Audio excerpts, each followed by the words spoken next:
Acts chapter 17, verses 1 through 15. When Paul and his companions had passed through Amphipolis and Apollonia, they came to Thessalonica, where there was a Jewish synagogue. As was his custom, Paul went into the synagogue, and on 3 Sabbath days he reasoned with them from the Scriptures, explaining and proving that the Messiah had to suffer and rise from the dead. "This Jesus I am proclaiming to you is the Messiah," he said.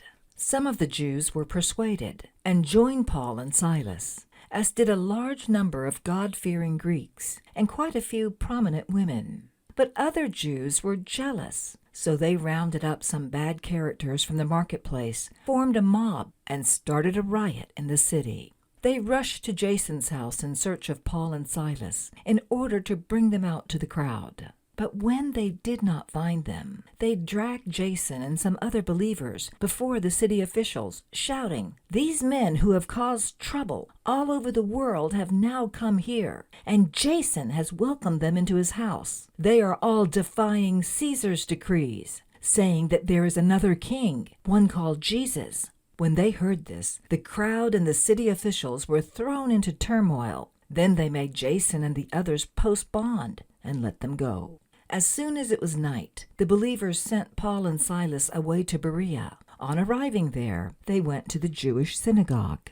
Now the Berean Jews were of more noble character than those in Thessalonica, for they received the message with great eagerness and examined the Scriptures every day to see if what Paul said was true. As a result, many of them believed, as did also a number of prominent Greek women and many Greek men. But when the Jews in Thessalonica learned that Paul was preaching the word of God at Berea, some of them went there too, agitating the crowds and stirring them up. The believers immediately sent Paul to the coast, but Silas and Timothy stayed at Berea.